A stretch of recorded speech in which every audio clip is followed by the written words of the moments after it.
San Francisco. You've heard it in songs and seen it in movies, and when you get there, you'll know why there's so much to love.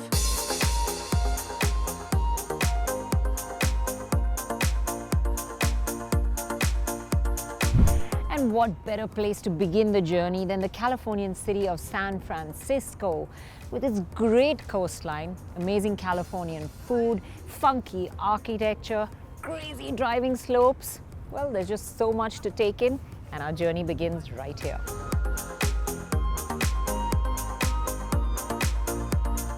I arrived in San Francisco at a real buzzing time. The streets were crowded, and so was the seaboard and the sky. That's because I caught Fleet Week, which happens every year in the city, and boy oh boy, it is a show not to be missed.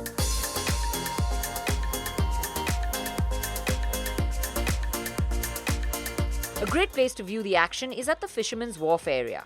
It's also an interesting hangout for great views and good food. After enjoying the show and the US Navy Blue Angels' scintillating finale, I shot off to explore more of this eclectic city. For a great road trip, it's essential to pick the right car, and my companion for this journey is the one that I love to use on long journeys, the Audi Q7. Why? Well, I'll tell you along the way. San Francisco's roads are an adventure in themselves. Steep gradients have you peering over the nose of the car to see where you're going, and steep descents let you have wonderful views ahead. Just driving around the roads is a joyride, and then there's Lombard Street. It's a block in length, and it's a one-way steep descent with 8 hairpins. It has the title of being the crookedest street in the world, and I just had to drive down it to see for myself. It made me feel 8 again, and I went round a couple of times just for fun.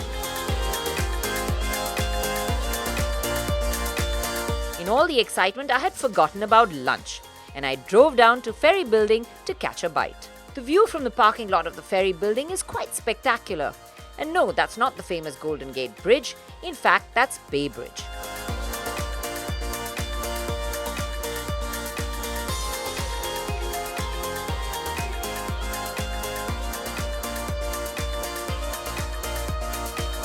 Well, if you're looking to find the heart or the pulse of San Francisco, it's right here in the Ferry Building. You can get all kinds of food.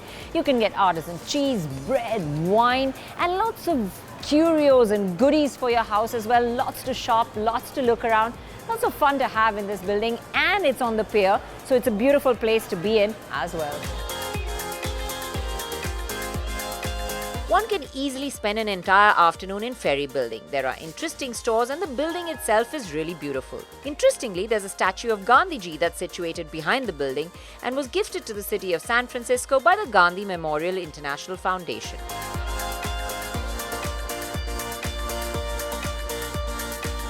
Time does fly when you're having fun, and the sun was already setting on a fun first day. But I still had more to explore, and the quirky Castro district, famous for its LGBT community, was next on my list. Driving through, the rainbow flag signified that the LGBT community calls this area home. It's buzzing with bars and cafes and is totally alive. After a short drive about, I left Castro district. Food was on my mind again, and I chose Pier 39, known for its seafood restaurants, and ended the day with a great meal.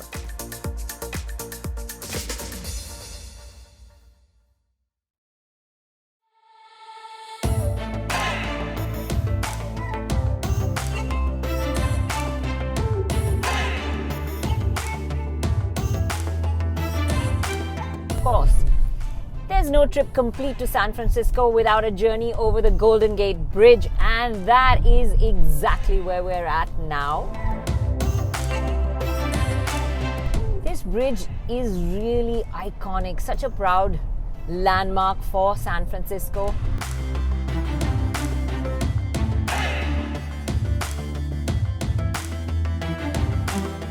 Most people who visit San Francisco choose to go on the popular highway CA1, but they go south. Now, I always prefer to go off the beaten path and explore something different. So I headed northwards, and my first destination was Philo Greenwood Road. Why? Because I love driving, and I believe it's a road to be enjoyed. As I got off the highway and onto the road, I understood why. What I love about the Q7 is that it just breathes so easy and is comfortable cruiser out on the highway. And yet, when I have a winding section of road like this, it is still fun to drive.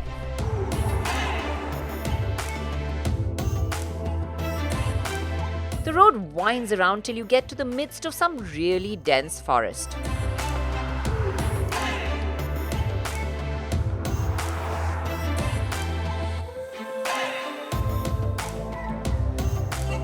The forest clears, giving way to vineyards, and I chance upon some wild horses along the road.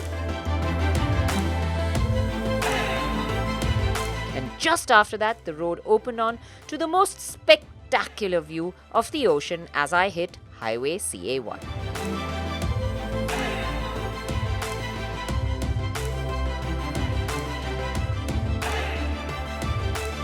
It's a stunning place and the cool ocean breeze is exhilarating, but it's beginning to get chilly and I'm happy to get back into my comfortable car, which is just at the right temperature. From this point right until Fort Bragg, the road is just a view a minute. There are great ocean views out of my windscreen and blue skies with sunshine pouring through the panoramic sunroof, making it one of those memorable drives. I felt like I was driving through a work of art, and I drove into Fort Bragg at the end of another spectacular day with this thought on my mind that nature is truly a fine artist. I decided to stay on in Fort Bragg because there was so much to do, and that's the beauty of a road trip. You can just stop where you want and make your own itinerary as you go along.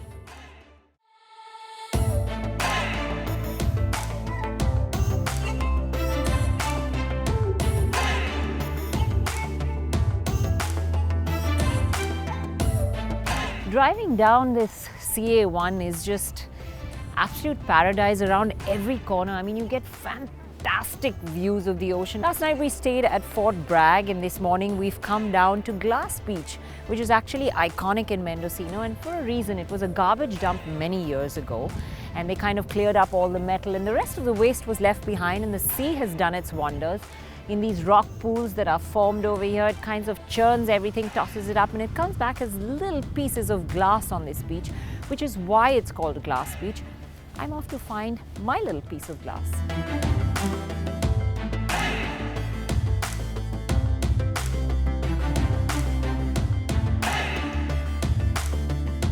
This is amazing. I found my little pieces of glass. They're so clear and smooth. It's pretty amazing.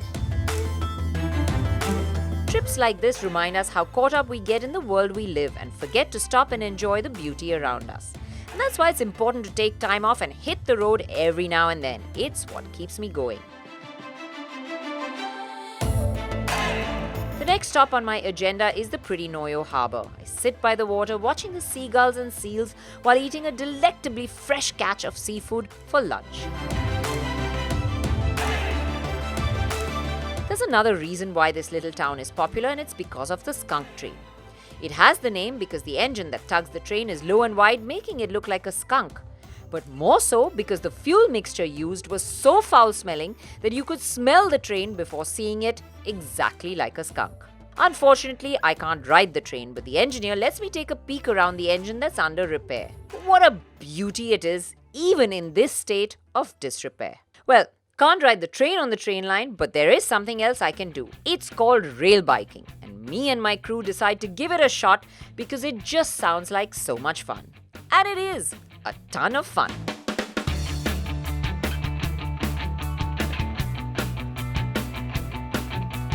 We're not on the train, but we're going to get to see the wonderful countryside that it goes through, and I'm already loving this journey.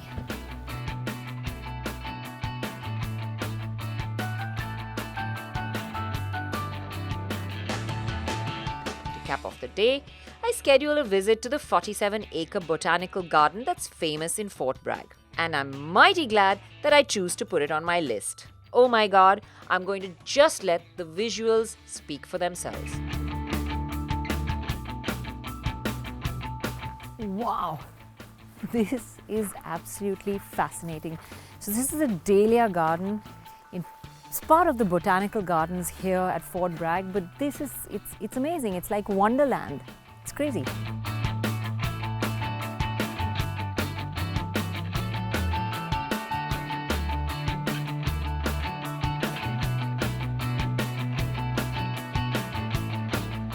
Look at the size of this dahlia. It's massive. It's almost the size of my face. They're huge. They're just awesome. I mean, I'm like a kid in a candy store now.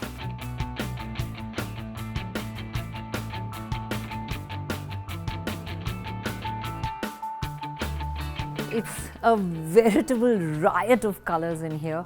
It's just amazing.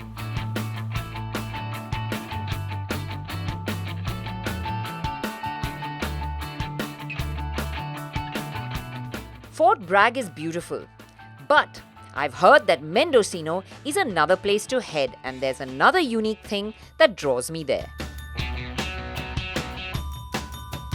It's a quaint little town with a Masonic church that has a turret built of a single massive block of redwood. The town is also dotted with water towers, which it's famous for. And once again, beautiful views of the ocean greet me. But the reason I'm here is different. It's to taste something special. Frankie's in town has something called mushroom ice cream. That's the dried version, but what they do is they take that. This has got an amazing smell. Sort of malty and... Those are a little, they're not moldy, they're a little old. So, mushroom ice cream. This is a first for me. I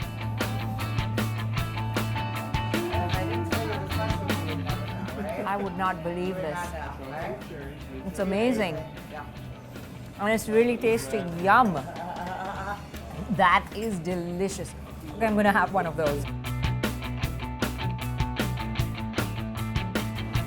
It's cold outside, but I'm still enjoying the ice cream. The way to describe it is malty and sweet. Trust me, no one would gather this was the flavor of a mushroom. The store also has other eclectic flavors to be tasted. Nature, adventure, food, it's all been packed into another great day. And driving back, I stopped by the seaside because the sky decides I cannot end this day without enjoying its show.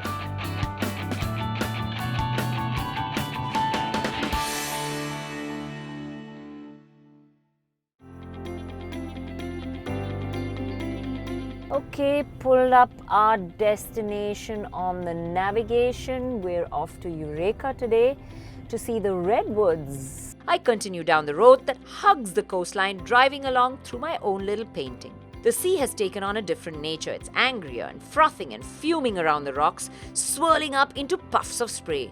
This is creating its own dramatic visuals which make me stop and stare at almost every viewpoint.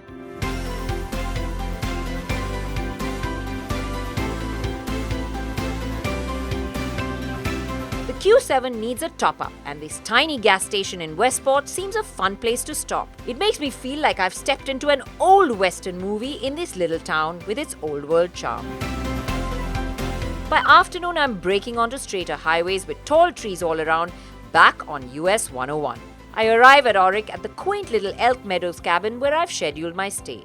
These are cute, cozy little cabins in a beautiful setting amongst the redwoods. Justin the guide is another delight, and the enthusiasm to get our group into the redwoods is infectious as we head straight out. Okay, so the bright sunny sky is gone and the weather's completely turned on us. It is now raining, and unfortunately, just as I have to get out of the car and start walking, because we're headed into the redwood forests. Now, I believe the trees around this area called Auric in this part of the forest are really unique. Redwoods, as you know, are famous because they grow really tall. Some of them going up to hundreds of feet, and the tallest one in the world, I believe, is about 300 odd feet tall. That is crazy for a tree. And the one thing I learned about redwoods is even as they grow older, they don't slow down their growth, they don't stop growing, they just keep growing and can put on almost about 800 kilos in a year. Well, getting into the forest, let's see what it holds.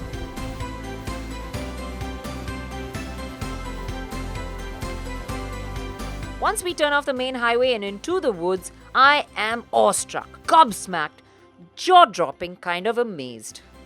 Oh my God, just look at these trees. They're huge, they're massive. The skies are angry today too, and they open up just as I get out of the car to take a walk, but the woods are just too tempting. Just imagine these trees are the oldest living things on earth. I'm in the Cathedral Trees area of the Redwood National Park, and I've parked in this spot to actually put it into perspective as to how massive these trees are. Me and the car look so insignificantly small in front of them. It's amazing. I mean, this reminds me of that poem, "The woods are lovely, dark and deep, and I have miles to go before I sleep." I learned from Justin that the redwoods are not singular trees that make up a forest. In fact, they're probably a colony that has expanded from one organism. The branches that drop off become trees themselves basically and root themselves into the ground. Walking through the deep forest, we come to the most famous tree in the park. It's called the National Geographic tree because that's what made it famous. It's monolithic. And I'm struck with the thought that the trunks of these trees could probably fit 100 of me inside. That's how huge they are. Interesting fact, Jurassic Park was shot right here. I wish I have more time to dive deeper into the forest, but the grey skies make it dark quite quickly and I head back to the cabins. The next day, my journey continues northward from Auric, running through the tree-lined forests. On our way out, I encounter a gang of elks, and they're so close to the car that I cannot contain my excitement. I drive up close around them to get some pictures, but the male stag is protectively guarding the females and herds them off away from the car. This drive just seems to have everything: great food, wildlife, picturesque scenery, and super roads. At Clamart, there's another exciting thing to do. It's a redwood tree that's so large that cars can drive through. I give it a shot and the massive Q7 inches through. I do have to roll up the side mirrors though to get through the middle. There seems to be a thrill a minute on this journey.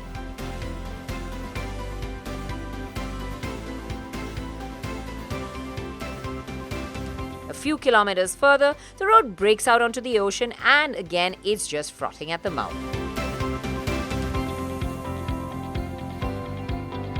But today's the day I'm going to leave the ocean behind, so I enjoy the last few bits of views.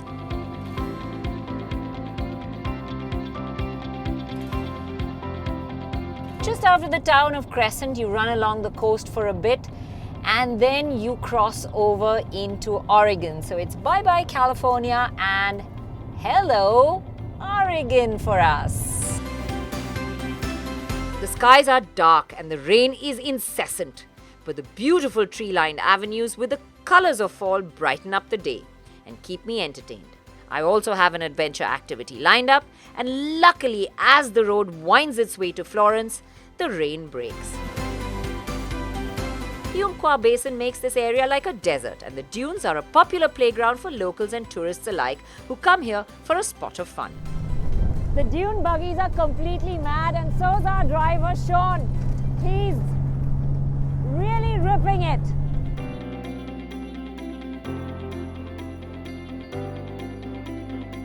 So if you're in the Florence area and you want to have the thrill of a lifetime, you've got to do this dune buggies.